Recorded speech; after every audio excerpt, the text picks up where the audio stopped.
E aí, beleza? Quem fala aqui é o Renan e você está no canal Broken Ape Games para mais um Broken Review. E dessa vez vamos falar sobre Marvel Cosmic Invasion. Desenvolvido pela Tribute Games e distribuído pela Dotemu, o game chegou no dia 1º de dezembro para os consoles do Xbox, Playstation, PC e Nintendo Switch. Lembrando que ele também chegou para os assinantes do Game Pass Ultimate Day One, né? Então, para quem assina, ele já está disponível no serviço. E nesse jogo, ele vai trazer basicamente todo o universo Marvel lutando contra o Aniquilador. Esse ser que está invadindo o universo da Marvel, ele conseguiu colocar insetinhos ali, controlando diversos personagens, tomando conta de cidades, e ali você vai ter uma justificativa para ter esses 15 heróis combatendo este invasor. Então é basicamente isso, um plano de fundo, nada muito desenvolvido, mas como é um beat'em up, ok, é assim que as coisas realmente acabam funcionando. E aqui a gente vai ter 15 personagens jogáveis, sendo que 4 deles são desbloqueáveis. E esse é o ponto bastante interessante, fazia tempo que eu não jogava algum jogo em que para desbloquear o personagem eu realmente tinha que jogar. Normalmente tem aquela opção de pague tanto, compre uma DLC e você vai ter o personagem. Aqui não. Aqui você vai desbloquear os 4 personagens durante a campanha, que é um dos modos de jogo, que basicamente nós temos dois, a campanha e o arcade, sendo que cada um deles suporta até 4 jogadores ao mesmo tempo. Então você pode jogar sozinho, com 2 pessoas, em 3 ou em 4 amigos.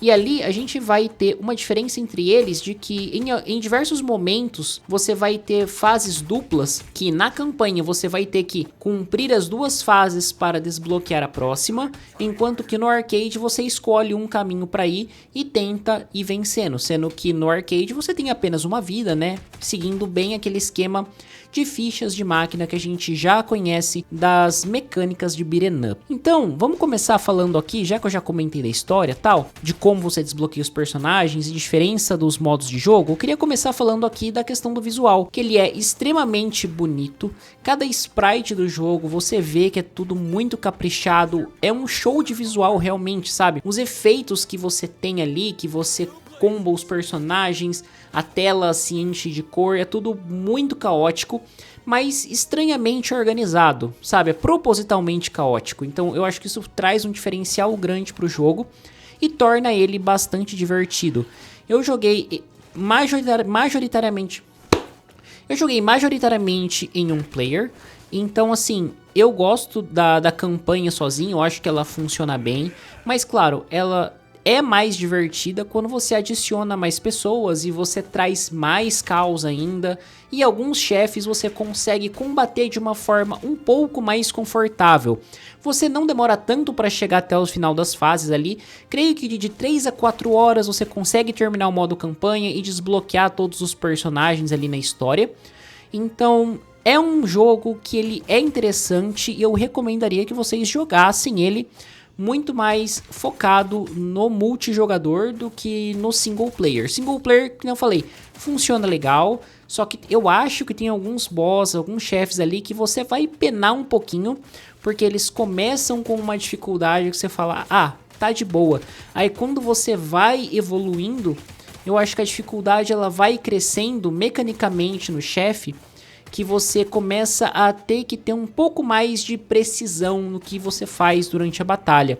Então, acho que isso é um ponto bastante positivo para o jogo, juntamente com o seu visual.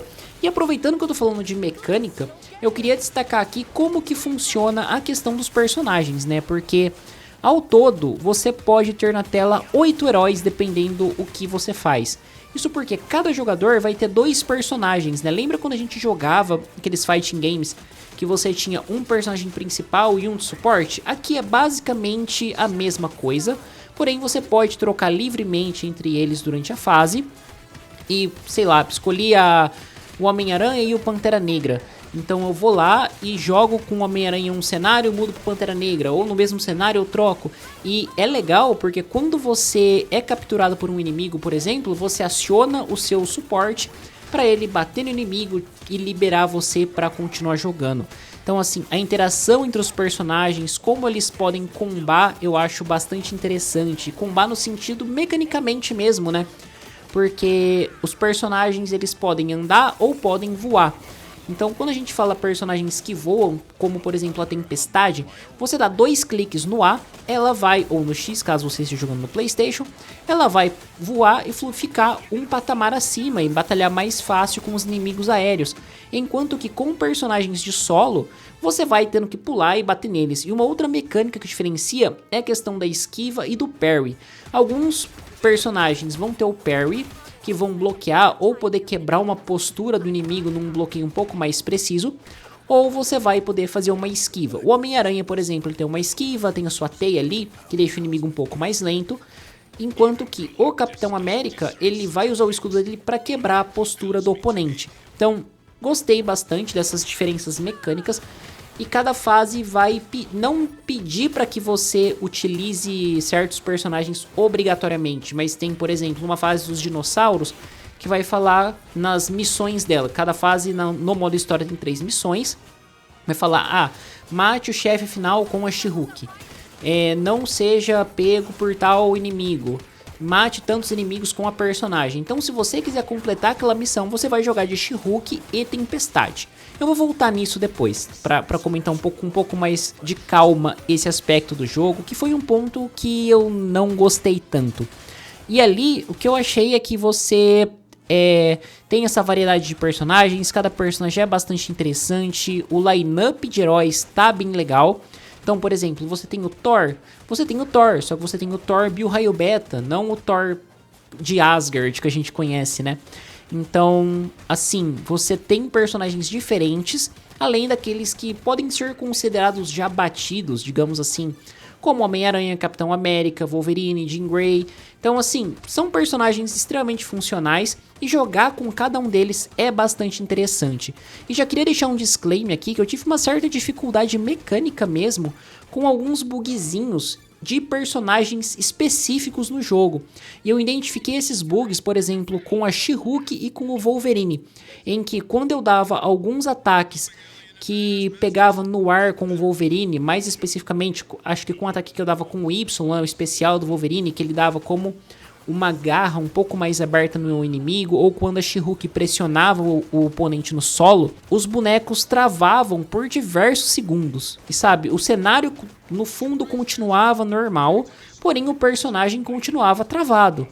E é um bug realmente que eu peguei jogando isso, e eu achei um bug bem chato de você lidar, porque interrompe seu combo, você não sabe quando vai voltar. Eu esperava pra ver quando o personagem ia voltar ativa e acabou demorando coisa de 20 segundos, 25 segundos. E é um tempo considerável, tanto que eu comecei a evitar certos ataques durante a fase pra completar.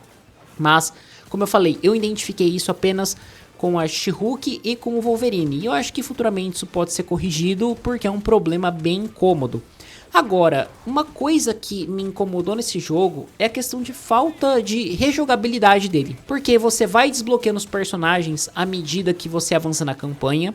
Você pode cumprir as missões para desbloquear mais coisas e pegando itens, alguns cubinhos ali que você encontra na fase, você vai desbloqueando itens cosméticos para os personagens, como paleta de cores, músicas e etc. Porém, eu acho que isso não é um atrativo para um jogador que não é completacionista voltar e rejogar uma fase. Se você tá interessado só no modo história, você pode ir lá, chegar e jogar 3 horinhas, 4 horinhas e meia, vai, estourando 5 talvez para fechar o modo campanha e boa. E você não tem muito do porquê jogar, a não sei que te bata uma vontade louca, nossa, vou fazer todas as fases com tal e tal personagem. Claro, uma coisa que eu não comentei, os personagens, eles evoluem ao longo das fases, né? Eles ganham mais HPs, ganham algumas habilidades passivas porque você sobe de nível com eles. Então, teoricamente, isso poderia servir para te estimular a rejogar alguma fase e upar os personagens. Só que pensando em alguém que só quer ver a história e quer chegar no final, eu acho que falta um pouco de conteúdo no jogo nesse aspecto. Mas bom, é isso aí, vou ficando por aqui. Espero que vocês tenham curtido o vídeo, se inscreva no canal, ative o sininho, dê um joinha que ajuda bastante na divulgação e vocês não perdem nenhum conteúdo que for sendo publicado por aqui. Nos comentários, fala aí o que vocês acharam de Marvel Cosmic Invasion, se vocês já jogaram, se vocês têm a intenção de jogar. Lembrando sempre que sugestões para futuras temáticas são sempre muito bem-vindas. Bom, é isso aí, muito obrigado e até a próxima.